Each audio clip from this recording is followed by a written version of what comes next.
سلام سلام ناي بابلون شو تخطرتي انكو عبد حنا مصاخم نزي channel حدشن تكونكم سبسكرايب مغار جمرو لمون كم تلمود حدشن تكساتن حبريتاتن نبهم كلبينا مسانا استي كم تو خونن بناتي امت ابي احمد عشا خورلو حنت مع التحسيو نيفلط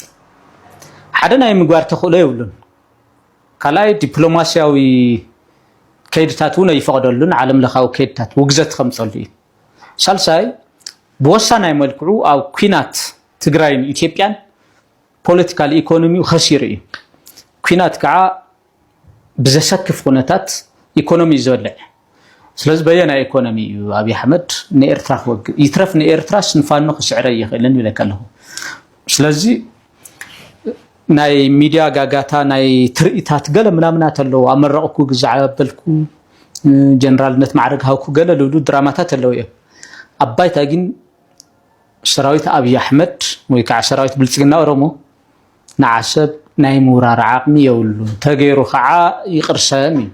ሱቅ አይኸለ አብስተወሰነ ሰሙናት ቤተ መንግስቱ ክምንጠልዩ ከማ ተገይሩ አብስተወሰነ ሰሙናት ሓንቲ ዓረር ላብ ኤርትራ ተተኩሱ ሓንቲ ስዳሮ ላብ መሬት ኤርትራ ታአትዩ ኣብ ውሽጢ ሰሙናት ምናልባት ወነ ውሽጢ ክልተ ወርሒ 4 ኪሎ ቤተ መንግስት ክምንጠልዩ ስለዚህ ናይ ምግባር ዓቅሚ ይውል አይገብራዩ هم سوون تاي ማረጋገጽለው ዘሎ ህዝኑሪዮ ዘለና ናይ አብይ አህመድ ናይ ሙጋ ዓቅሚ ኢኮኖሚው ሞራሉ ዲፕሎማሲው ጃቶም ብሙሉ ተደማሚሮም እሱዮም ዘሪኻ ድሮን ገዛኹ ግዛዕ ገዛኹ ዘሎ ኣብ ሰራዊቱ እምነት ስለዘይብሉ ኣብ ቴክኖሎጂ ዝተማመን ዘሎ ሃው ድማ ናይ ኤርትራ ሰራዊት ናይ ምግባር ዓቅሙ ምስና ኢትዮጵያ ሰራዊት ናይ ምግባር ዓቅሚ ይፈላለዩ ድምታት የልና ሰሜን ሸዋ ክንጽሕ ከለና ሰራዊት አብይ አህመድ ላና ያዓገተና ስለዚህ እዚኦም ሁሉም ደሚርካ ዘይኸውን ነገር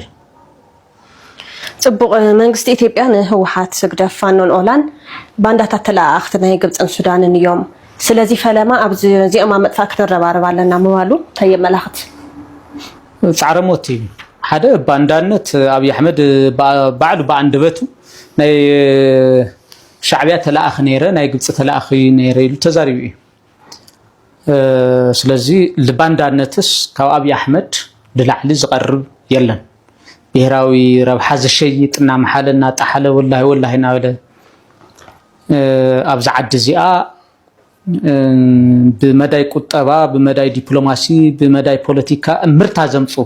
ጂጋንት ፖለቲሽያንስ አሳሲኔት በመግባር ላዕሎት ወታደራዊ አዘዝቲ ኢታማጆር ሹማት ብምቅታል ብምቅንጻል ዝፍለጥ አብይ አህመድ እዩ ናይ ባንዳነት ስራሕ እዩ ናይ ኢትዮጵያ ሁሉ መዳዋ ዓቅምታት ምሕንሻሽ ሓላፍነት ብዝጎደሉ አገባብ ሃፍቲ ምብኻን ለ17 ዓመት ሙሉ ብጽቡቅ ስነ ምግባር ብስርዓት ዝተሃነጸ ሰራዊት ናብ ታራ ሽፍትነት ብዕልግና ቀታላይነት ገበነኛነት ምቅያር ናይ 17 ዓመት ፖለቲካል ኢኮኖሚ ናይ ኢትዮጵያ ብኩናት ምሕንሻሽ ዚአቱም ብሙሉም ናምታይ መራያ ናይ ባንዳነት መራያ እዩ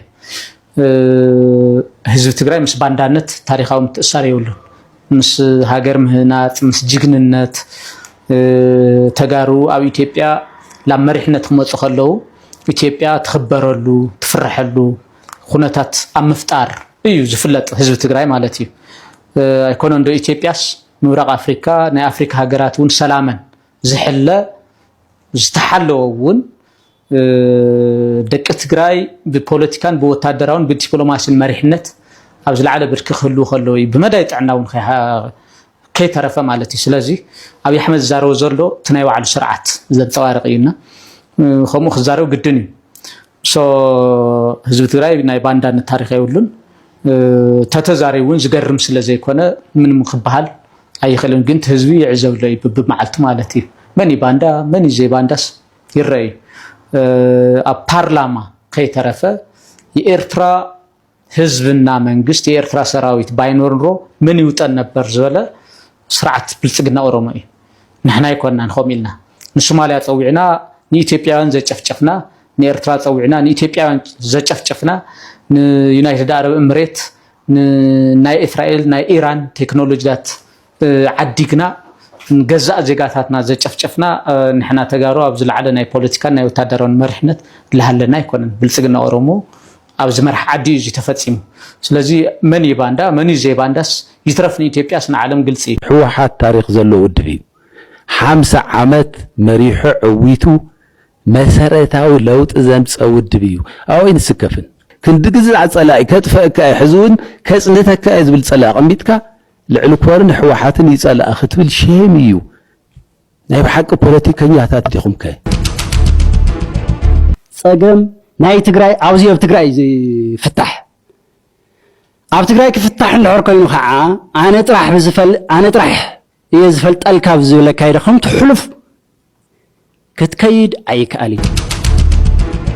ዝኾነ ሰብ ክቃወም ይኽእል እዩ መቃወም ኣይኮነን ዘባእሰና تخالو ونك كاومي خلي نحنا ممكن نرد نخلينا هاي ماليس كانت زي وحيد كايا زول جن كما غير هون حاسيبنا عينا غيرنا يو فليتنا عينا غيرنا يو تحز الجبر لواج واج ناي سنبت ناي مجرشا بركيو انا بوليتيكنيا يكون اكلو حج زل زربا بزعبها مصلق لاي نحوحات مرحتي صبا يكوننا زلنا كاون هايزي ماسرجانات محجي نزي